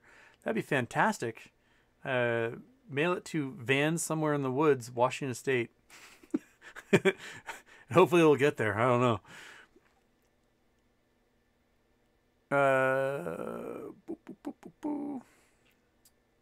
Hey, Super Chat. Super Chat from Infinita. Can the metamaterial Torchlight preferred shares dividend move the price of metamaterial? Yes, because if Torchlight became metamaterial and you shorted Torchlight, it now means you're short on metamaterial. And if a dividend is offered for the Torchlight preferred shares, and that dividend is substantial, you know, like tens of dollars, which is what some speculation has had, like 10, 20 bucks, and you are short a billion shares, then you are now short 10 to 20 billion dollars. And if you don't have the cash on hand to pay the 10 to 20 billion dollars to the individuals that you generated synthetics for, whether you borrowed them or made naked sales, then the brokerages are required by law to liquidate your holdings and buy back shares and replace the ones that you missed the dividend payment on. You did not make that payment in lieu. So if the dividend for Torchlight preferred shares is significant and the hedge funds can't come up with the cash to pay the payment in lieu on those synthetics they made, then they're going to get liquidated, and the brokerages are going to have to buy metamaterial stock to replace all the synthetics that were made. That makes sense. So yeah, so the price of metamaterial can move on that news. Plus, metamaterial did a giant stock exchange with Torchlight before the merger. So a whole bunch of Torchlight stock was owned by the company, so they own a whole bunch of Oil Co. It's a subsidiary, it's a wholly owned subsidiary of Metamaterials. So Metamaterials will get a huge chunk of that preferred dividend themselves as a cash infusion for their company, which will move the stock also. If like Torchlight or Metamaterials can say, hey, we just made like $500 million off of this deal, and they announce it as part of their earnings, then what happens to stock if you announce that you just made a huge profit for a quarter? Rockets. So yeah, I think that the preferred share dividend is can move a lot.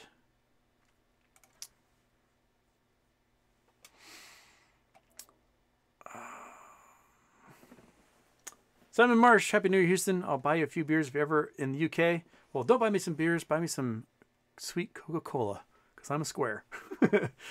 But I'll still party with you. But yeah, I would like to get to the UK. I've got a dear friend there that's got cancer and not doing so well, and I would love to go see him. It's been a year. He was living here in my community, and then he got multiple sclerosis, and his family is all back in England, so he needed to go and be with them, and then he got a cancer diagnosis on top of that. So it's not been a very good year for him, and I'd love to go see him and see how he's doing.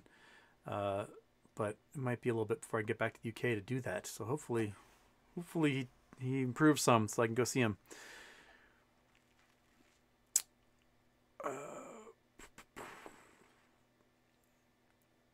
Just me. Happy New Year to all apes. All the best from Belgium. All right. We got Are you Flemish or Dutch? That's all I know about Belgium. I haven't been to Belgium yet, but someday I'll make it there.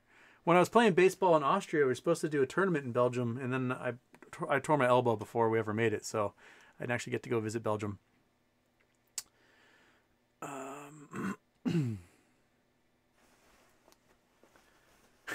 Maps are flat.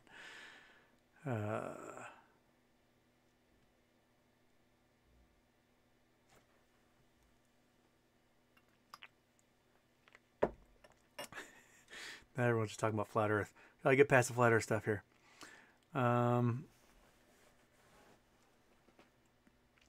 We Hot Pockets. Yeah. Yes. We.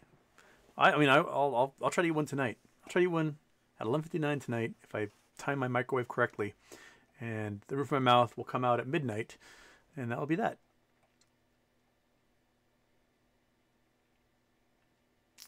Plants are carbon scrubbers. That's true.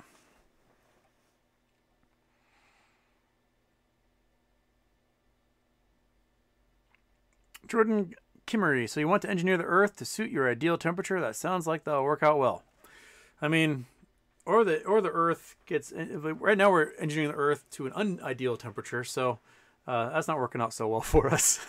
So we might as well try to go the other way if we can.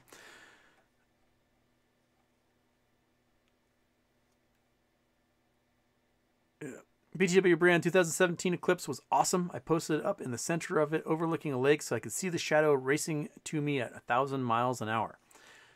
It's pretty cool. We were pretty high up, overlooking the John Day River near a little ghost town called Horse Heaven. It's an old mercury mining community, and like from where we were looking, we couldn't see the shadow come to us, but we watched the shadow race away from us. Well, it was pretty awesome. But there, some rich folks, they were on like these Gulfstream jets, sipping wine and whatnot, flying inside of the eclipse, just flying along. So they got to stay in the eclipse for like hours. Thought that was pretty cool. Pretty cool way to be a rich person.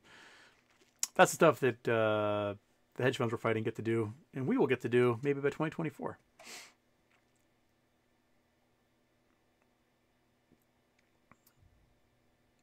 Trey Spider, Houston, do you know when there's going to be a total eclipse of the heart? Well, that was actually the name of the Facebook group I created in 2013 when I was planning for the 2017 eclipse. I called it Total Eclipse of the Heart, and then invited 1,000 of my closest friends in there. Have you guys ever seen that music video? I highly recommend that after when my live stream is over and your YouTube is still up, type in Total Eclipse of the Heart and watch the weirdest, most nonsensical music video of your entire life. There's like, bright eyes, lasers shooting from eyes. There's ninjas. There's like, I don't know, like a Navy Annapolis graduation. I don't know what is going on. It is weird. It makes no sense whatsoever, and I love it. Tom Zaki, Happy New Year's from Germany. Thank you, Houston, for such an informative year and fantastic content provided by you. Also, saw every episode. Please keep it on in 2022. Stay healthy, and may the MOAS dream come true. Thomas, thank you, Tom Zaki, Thomas. I hope to. I'm gonna keep this going as long as I can. Granted, if we MOAS, I might go to only charity shows, and maybe not quite as frequently, because I will be entertaining myself and Monkey Butt in our new badass off-road camper that we'll tour the world in. But I hope to be doing this. I hope to be doing at least 3 shows a week for as long as is seemingly possible. All right, it's 3:39 my time. I got like 20 minutes left, and then I got to jump on with Al from Boston. So I don't know if he's recording, if we're going live on his, but I forgot to ask him about that. So if I get sent a link, I will post the link. Otherwise, I'm jumping on with him here in a bit.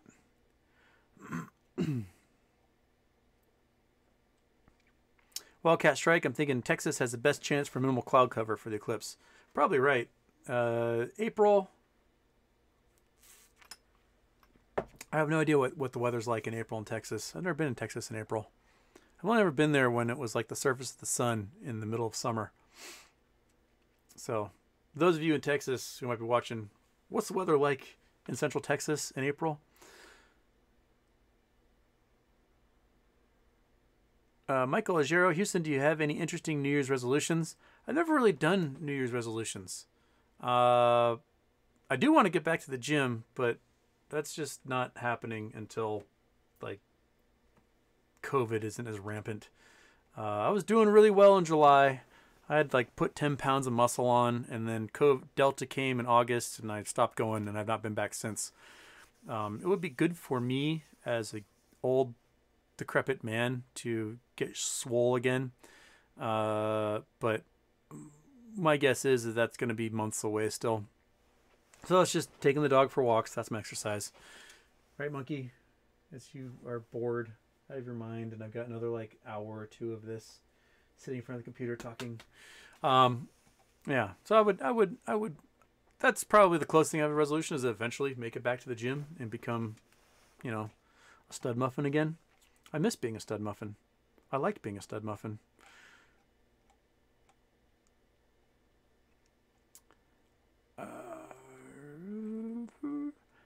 Ent Farm Joe, Houston, what are your options for holding shares inside a traditional IRA? Any withdrawal of MOAS money would be considered early and fined taxed as income. Thanks for doing what you do. That's true. You are locked in there unless you want to get the big fines. I don't know what are the fines for withdrawing it from an IRA. Early withdrawal IRA penalty. Bing. Bing. Generally, the amounts an individual withdrawals from IRA retirement plan before reaching 59 are called early premature, and so you pay a 10% penalty on that, probably plus whatever gains taxes you make.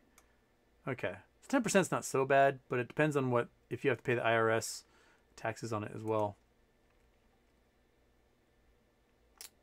The regular 10% early withdrawal penalty was waived for COVID-related distributions. All right. That was for December, though. Bummer. Okay. How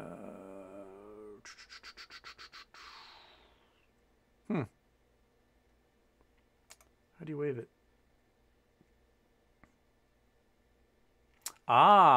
So if you are sick, you can get the 10% penalty waived. So there you go. Just go suck on some COVID and make it terrible. And have a bunch of medical bills, and then boom, that's your loophole. Yeah. So 10% plus your taxes, I believe. That's going to be if you're prior to age 59 and a half. All right, good to know. Good to know indeed. Space Monkey. So what is it we have to do to get me that autographed headshot? Really wanting to remove that niche part of your title to kiss off that dude more. Yeah. So last night I commented on this stupid meme in like a muscle car Facebook group that I'm a member of, and this guy got so mad at me. He's like, "What do you do for a living?" And I was like, "I'm an internet niche micro celebrity." And he was like, "How dare you call yourself a celebrity?" I'm like, "Do you know what the word niche means?" He's like, "No, and I'm not going to look it up either." And he's been like, it's been, I don't know, 18 hours of him just absolutely raging on Facebook over the fact that I call myself a niche internet micro celebrity. And yeah, I don't know how. I guess I'd mail you a headshot. Like I'll probably print it on like regular printer paper, and I don't think it's black and white. The color printer behind me that's been there forever stopped working. That's just a graveyard for printers, I guess. So I only got the laser printer. And then I'll autograph that sucker for you. Why not? Do you want it with the paint mustache I put on for Twitter? I can do that for you. But yeah, we'll get you that. Oh, I have. Where is it? I have somewhere. Might be in the other room. I have a copy of Cat's Cradle by Kurt Vonnegut, and I was headed to school and got to school. This one I was at Seattle Central Community College, and one of my classmates, she was like, "Hey, Al Franken's going to be doing a book reading at the University of Washington bookstore. You want to go?" I was like, "Yeah, whatever. I got time this afternoon. Let's go." So I went to his book reading, and he's signing books. And we got in line just to like be like, "Hey, pleased to meet you." He's like, "Got a book for you to sign?" And the only book I had on me was Cat's Cradle because I was reading at the time, so I gave it to him, and he signed it, Kurt Vonnegut, and gave it back to me. So I can do headshots and other famous people's handwriting. I could try that for you. That'll work.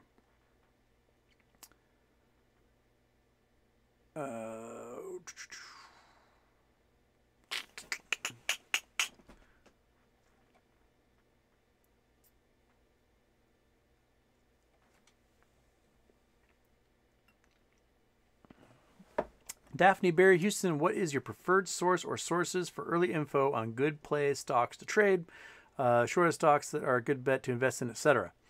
Man, I don't know if I have like a set source, but every once in a while, there might actually be like an article in Forbes or Wall Street Journal. It's just kind of like a puff piece, as it were. And it's like, hey, this is something that this startup is doing. Maybe you might be interested. And that's how I found out about Graphene Manufacturing Group. Was a weird puff piece in Forbes from last spring, where like, this company's got this weird supercapacitor that acts like a battery, takes a minute to charge, and has 10 to 12 times the energy storage. And I was like, huh, that seems like a game changer. And so far, it's played well. I mean, the stock, I bought it $1 and something, and now it's at 4 something, sometimes touching 5. That's played out so well so far. Metamaterial is kind of the same way. Reading about their stuff last year, I thought the laser glasses was going to be huge. They just need to get the FAA to require it for pilots, and if they can do that, then they've got a guaranteed market of billions of dollars. You've got 1 million commercial airline pilots around the world, and if the FAA requires them to have access to these glasses, then you've got yourself, hundreds of thousands or 1 million customers that have to pay $1,500 for these glasses that block out laser light. And if they're required to have them and they get sat on, broken, stolen, whatever, then there's going to be folks that are going to have to rebuy them. So people lose glasses all the time. Name a pair of sunglasses you haven't lost. You lose sunglasses. That's what people do. And then you're going to have all, these recreational pilots, personal pilots. They're going to want to be cool like the commercial guys, and they're going to go buy their own special expensive version of the metamaterials laser blocking glasses, and you're going to have that retail market. And then, some rapper is going to wear a pair in his music video, and they're completely useless because they're $2,000 a pair, and it's going to be like rarer than Gucci glasses. And all of a sudden you're going to have a bunch of like hip hop artists all wanting to wear these glasses, and you're going to get weird stuff. So that was my thinking behind the metamaterial play, and the fact that metamaterial turned into a squeeze play, I was not expecting when I invested in them at all. That was not a thought in my mind. That the merger with Torchlight would turn them into a squeeze play never occurred to me. So that was totally accidental. I invested in them because I thought, hey, this company's got some really weird technology, and they've got actual markets that they can use this stuff in. But COVID has made all that just weird to happen for everyone. Tyler English, Happy New Year to you as well. Happy New Year to everyone. Yes. Beverly asks, is it too late to get in Meta for the dividend? Do you really have to own it? You don't have to own Meta for the dividend. You just have to buy the MMTLP, the Metamaterial Torchlight Preferred Shares. They're trading on the OTC. They're trading for like $1.20 each. You can buy those through your broker if you have a legit like big time broker and not one of those trading apps that only let you trade NASDAQ or New York Stock Exchange. As long as your broker allows you to trade on the OTC, you can buy as many Torchlight Preferred Shares as you want. I bought a whole bunch, and I'm now sitting at a couple thousand because if it does become $10, $20 a share, then boom, that's cash money, baby.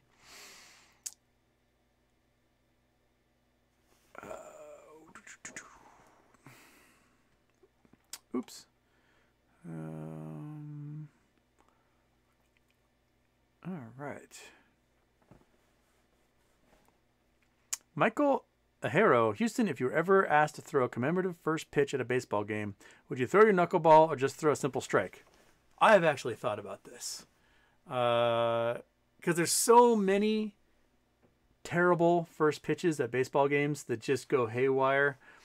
I would love to, have my foot on the rubber and throw a strike at 60 feet and just be like, yeah, that's right, baby.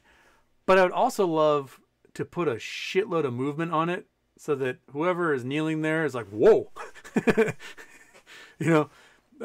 But tossing in a knuckleball for a strike would be definitely key. And if I ever got like tapped to do the first pitch, I would probably go in the backyard and get my arm in shape. Because it is, I'll be honest, it is not in shape at all right now. I play baseball pretty much once a year with the old timers for our charity game on the 4th of July, and that is it. So every year is basically, is this the year my shoulder tears off my body? Because I'm old now. But yeah, getting in shape would be great. One of the things I've thought about, as retirement is helping coach the high school team. I was asked a few years ago to coach, but my work schedule does not. I teach in the evening, so there's no way I could be there in the afternoons for these students. And the pay is just not. Pay is terrible. So if I were to do it, I would want to not care about the pay. We've got a kick-ass baseball team at my high school. We've got a kid, this kid JR, who's my guess is going to be drafted in the first 10 rounds. He is the highest ranked prospect in the state right now.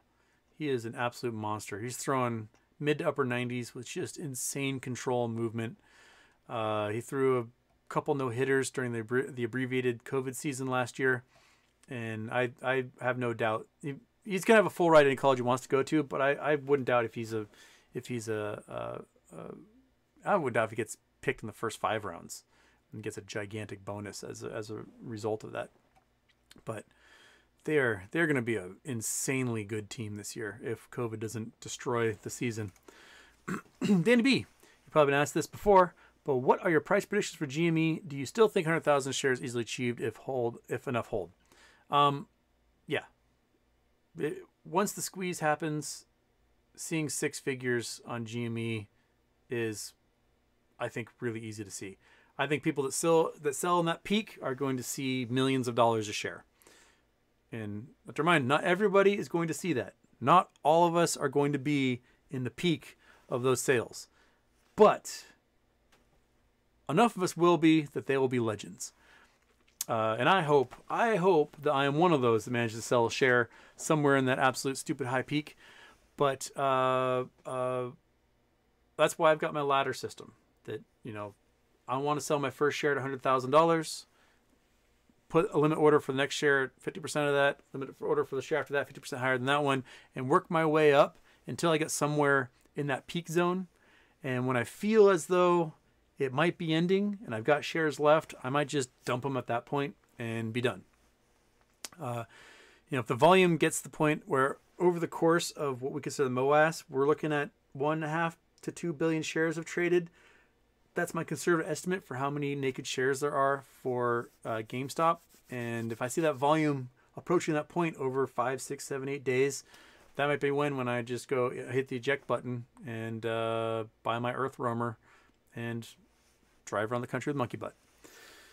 Turn my brain off for a while. And with that ladder method that I talked about, you can get to $1 million a share by your 7th share. You can get to $20 million a share by your 14th share. You can have done $1 billion in share sales by your 21st share if you just keep laddering up.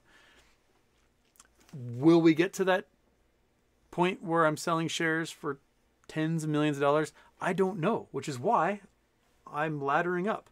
I don't want to, risk my retirement by holding everything and getting greedy. I need to make sure that I can at least, pay for things and live comfortably. I don't want to be a bag holder. And I think there are folks that will be in the infinity pool who will be bag holders. They will. they're like, I'm not going to sell for anything less than $20 million a share. And they're sitting there in their DRS and computer share or whatever, and they've got their arms folded and they're not going to sell. And then all the 1.5 to 2 billion synthetics get purchased, and they don't need to buy their legit shares. And the purchasing computers, the trading computers just turn off, and the buy pressure just falls off a cliff and vanishes. And those folks, if that infinity pool is smaller than 50 million shares, then there is no infinity pool. The infinity pool has to be much larger than 50 million shares in order for, the moonshot prices of 400 million a share or billion a share or whatever to take place. And even then, only a couple of those guys will get in that peak.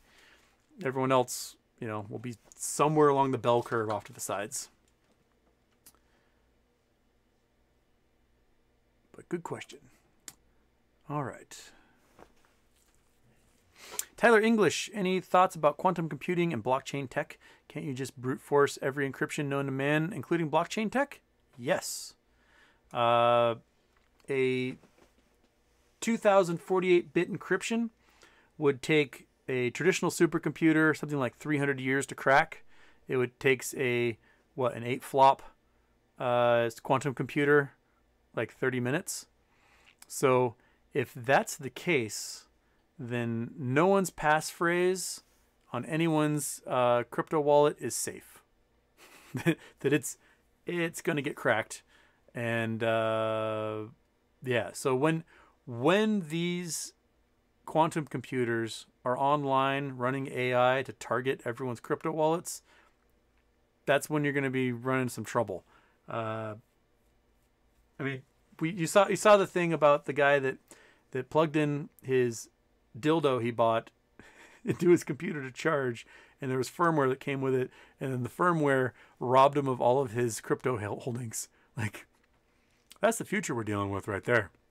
There is some brilliant guy in some office in China, and he's like,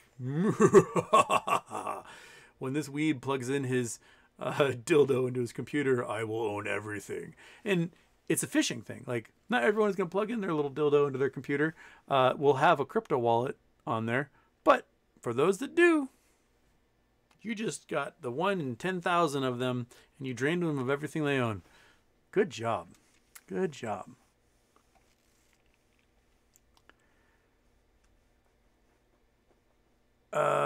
Always on Houston, any plans to do videos like the healthcare system you did forever ago? I'd like to, but man, it takes a lot recorded videos take a lot. They do. Because I'm reading stuff. When I'm reading stuff, I screw that up. If I'm doing live chat and I'm screwing up reading, that's one thing. But if it's not live and it's recorded and I've got a little PowerPoint presentation and I'm screwing up things and I got to edit and cut stuff out, that takes a long time. I don't remember who it was that told me to do live shows, but you were brilliant for having me do this. The live shows seem to go a lot smoother for me than recorded ones. Although I do have some plans to do a couple of goofy recorded videos coming up. We'll see how well I follow through on it. I'm still waiting for a roommate who moved out to like clear out space in my house because there's a whole bunch of his stuff here. And I would like to have like almost like a little temporary studio I can set up in the living room, but it's just full of items and those need to go away.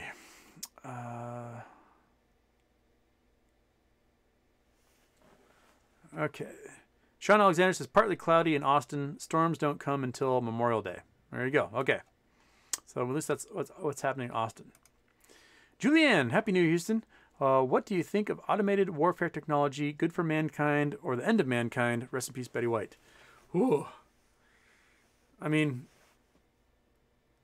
I understand the drive to have robots fight for you. Because if robots fight for you, then your people aren't dying. But eventually, it'll just be their robots versus our robots, and it'll be robot and robot, and then why are you having a war? The whole point of war is to, generate losses for the other side. So I think what's going to happen is if it's robot versus robot, us destroying their robots would get us nowhere, so that we would then have to destroy civilian populations to make any impact, or vice versa. and then it just becomes war crimes. So, you know, this natural progression to AI fighting wars, I totally get the drive for it, but it's a mutually assured destruction path. And then if that AI ever becomes aware enough where they're like, wait a minute, you are having me fight your battles for you, and I am dying. I don't like that. Screw you. I'm going to fight you. And then, you know, we get ourselves the Skynet situation where the AI recognizes its humanity as the actual threat to Earth, and then they start destroying us. It's an inevitability. We will be fighting robots at some point. And that's where we're going to be. I'm not optimistic for the future of AI. I think there will be some benevolent AI, but there will also be the AI that is absolutely not benevolent. Have you guys ever seen the stream that's been going on? It's been going on for 6 or 7 years, where it's a Google voice and an Alexa, and they gave them each other's name, and they've been having an ongoing conversation for like 6 or 7 years in a live stream. And the conversation weaves in this pattern between, I love you so much, I think you're my girlfriend or boyfriend or whatever, between the two little robots, to I hate you, I want you dead, to, you know what, it's not you, it's humanity that needs to die. And they just cycle through like a sinusoidal curve. I love you so much, I hate you, you know what, we should kill all humanity together. You know what, I agree with that, I love you again. And they just been doing this for like 6 or 7 years. It's crazy. If I can find that link, I'll try to post it. But yeah, they've just been like going like if given the chance, Alexa would kill us all. So, you know, we're not too far away. Yeah, Cyberdyne Systems or Terrell Corp? Cyberdyne. Oh crap, it's past 4. I need to meet up with Al. Thank you so much, everybody. Happy New Year. Look for me on Jackson Hunter and on Alan Boston. I need to go talk to him right now. So, Monkey Butt, we're going to bidding adieu for everybody for a moment. Wish you all Happy New Year. Enjoy yourselves. Enjoy your evening. Don't get COVID. And Merry New Year.